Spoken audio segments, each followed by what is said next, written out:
Welcome back to Stephen A. Smith Show, ESPN Radio, ESPN News. ESPN Radio recognizes National Military Appreciation Month, brought to you by Navy Federal Credit Union. Proudly serving the armed forces, the DoD, veterans, and their families for over 80 years. Federally insured by NCUA.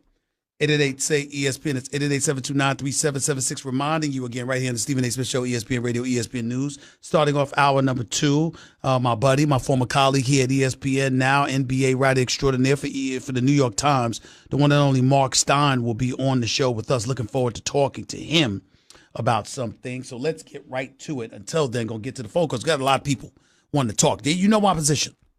I want Zion in New York first, and if not New York, L.A. I'm not interested in him in a damn place else. And no athletic phenom needs to go to Chicago because everything's going to be compared to Michael Jordan. Everything. And that ain't going to work. It'll work for a hometown boy like Derrick Rose, but that's about it. Chicago fan base is phenomenal, by the way.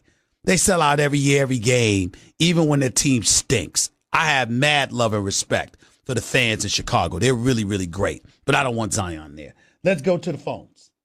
Let's go to Michael. You're live with Stephen A. Talk to me, Michael. What's up? Hi, Stephen A. It's Mike. I just said, Michael. How you doing? I just had a quick question. Say Zion were to go number 1 to the Knicks, what would his role be essentially when KD and Kyrie comes along?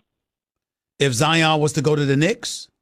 Yes, what would his role be? He'd be your post player. He'd be your interior offensive weapon.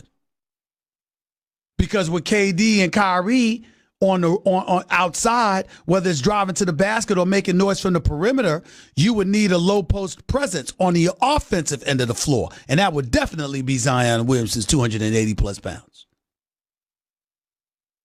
Simple question, simple answer. Have a nice day. Andrew, you're live with Stephen A. What's up? Hey, Steve, like you, I'm on my hands and knees praying that Zion gets to New York number 1. Having said that, what role would he play in getting any marquee free agent to the Garden? What role would what? I'm sorry, repeat that question? What role would he play in getting any marquee free agent to the Garden? Believe it or not, it can't hurt, but I would tell you from what I'm hearing, it doesn't matter. I've been told that Kyrie and Kevin Durant are coming. I was asked to use the words 95% because it ain't done with these guys until they're done. Kyrie is temperamental.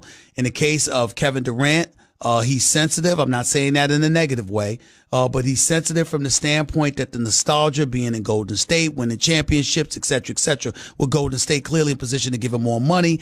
They've got a state-of-the-art arena that's going to open next season that is off the charts. Nothing like it has ever been seen from what I'm being told.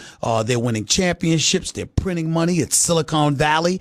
Even though he knows a Steph team and he wants to leave, chances are he's coming to New York. But I've been told to use 95% because, quote, you never, ever, ever in life can say anything is 100% with Kevin Durant until it's actually done. That's what I've been told. All right, well, hopefully we get Zion too. Yes, that's what we're hoping for. Thanks a lot, man. Rick, you're live with Stephen A. Talk to me, my brother. How are you? Stephen A. Listen, man, I'm praying also, brother. Listen, I got a question, though. Yeah. What do you think with the cap money that we have? What do you think? Do you think there's a good scenario to try to get Jimmy Butler with Kyrie and No. The Knicks do not want Jimmy Butler. Jimmy Butler is considered a tier 2 star. The New York Knicks are either looking for marquee headline superstars or they want to build through the draft. They don't want, they want to build through the draft and free agency where you bring quality talent, but not the kind of talent that you got to dole out max dollars to. New York Knicks are not interested in that. When it comes to Jimmy Butler, you know who everybody's competition for Jimmy Butler may be? Who's that? Portland. Damian Lillard's trying to convince him to come to Portland. That's a good look for Portland if that was to happen. That is a good look. That is a good look. But Philadelphia obviously wants to keep him, and they've got to prioritize keeping Jimmy Butler. Jimmy Butler, I'm going to go as far as to say this. Are you ready for this, Rick? I'm listening. Jimmy Butler would be a fool to leave Philadelphia. Everything about Jimmy Butler's life personifies what Philadelphia is all about. Hard-nosed, blue-collar, grab your lunch pail and go to work kind of town. When you know Jimmy Butler's story and what he's endured and what he's overcome, in order to get to where he is today. Nothing personifies that more than Philadelphia, Pennsylvania. And now that he's been there and he's established himself, Joel Embiid may be your best player. But when you talk about the pulse of Philadelphia, who's emblematic of the heart and soul that personifies Philadelphia, what name do you come up with? I come up with Charles Barkley. No, I'm saying present day player, bro. Oh, present day player. Yes. I'm saying it's Jimmy Butler. See, Joel Embiid is a superstar talent. Ben Simmons is a jump shot away from being that. But in terms of the mentality and the approach, the hard-nosed approach, the candor, the willingness to call it like you see it, ruffle feathers, all these different things while grabbing your lunch pail and waking up 5:30 every morning and going to work and making sure you're in peak condition and all of those different things. Who personifies that better than Jimmy Butler for the Philadelphia 76ers? Who's that guy? Nobody.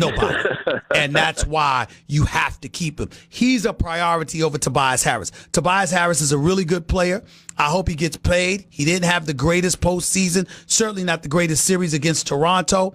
I want him to get paid. I got a lot of love for the brother, but I'm going to put prioritizing Jimmy Butler ahead of him in Philadelphia. If you can keep them both, keep them both. But if you have to choose between one or the other, you choose Jimmy Butler. It's that simple. That's cool. All right. Tobias would be good in Brooklyn, though. That's a good look for him, that's too. a good look, and they need somebody that can shoot, so you're right about that. Appreciate the call, man. Thank you. Let's go to Joe. You're live with Stephen A. Tell me something, Joe. Hey, I hear that all the time. Yeah, because of Bad Boys. Because of Bad Boys with Martin Lawrence. Yep. I agree with that. I agree with the Zion. I feel like New York Knicks is destined to really finally do something because they've been down so long and they're a basketball team. And another thing, yesterday I was watching your show and you had said you really just automatically made Milwaukee go to the finals. And I'm like, I don't really see. I feel like the Raptors is really can't compete with Milwaukee. You know what my problem with the Raptors is? I think to beat Milwaukee, you got to do it in 6. The Raptors are not going to Milwaukee and beating the Bucks in a game 7 in Milwaukee. I don't believe it. You got to take them out in 6.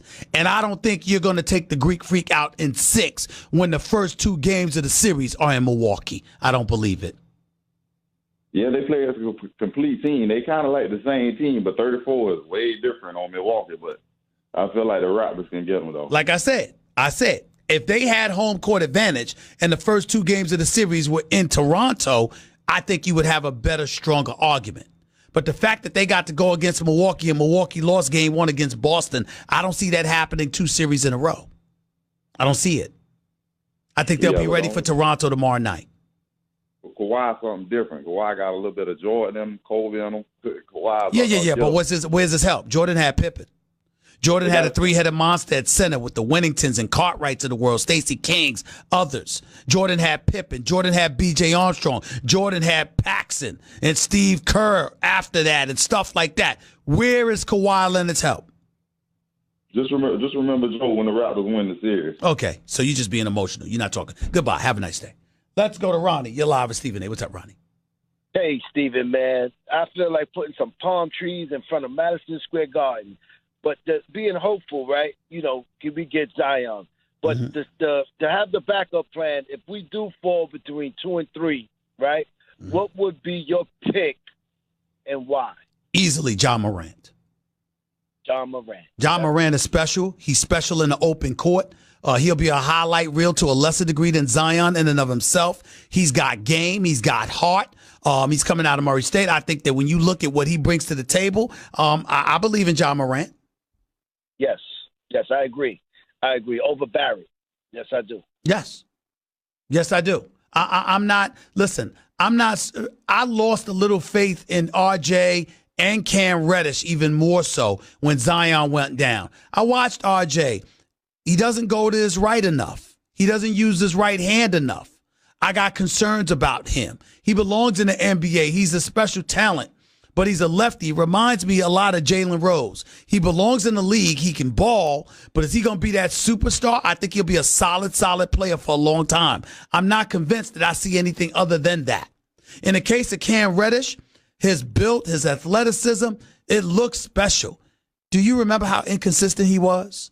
And they question his motor. If they question your motor when you play 35 to 40 games in college basketball, what the hell are you going to do when they got to play 82 games?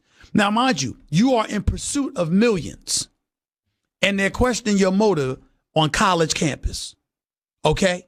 This is a college campus. You know how the college life is, right, bro? Do you think Stop. Did you hear my question? Yes. I said, you know how the college life is, right? Yes. You know the kind of things that motivate you when you a college athlete and you on campus and people are going gaga over you in the stands and stuff like that, right? Plus you in pursuit of millions. If you can't come ready to play for 35 games, how can I trust you for 82? Okay. I see your point. He can play. He's got upside. I like Cam Reddish, but he's an inconsistent shot, and he was not trustworthy. I mean, this is a guy that was going to score 6 and 8 points and 2 points sometimes. Where the hell were you? You think he should stay in college another year? Yes, I said that. I thought he should have stayed in college another year. Be the man. Reddish is leaving. I'm sorry. R.J. Barrett is leaving. Zion Williamson is leaving. Be the man. Yes. But I can't knock him. I can't knock him for trying to feed his family, bro. Can't knock that. Okay? Appreciate the call, man. Thank you so much. 888-SAY-ESPN. It's 888-729-3776. Back with your calls to close out the hour before Mark Stein comes on in a minute. You're listening live to Stephen A. ESPN Radio, ESPN News. By the way, if you missed my opening segment, go check it out on demand in the Stephen A. Smith podcast, brought to you by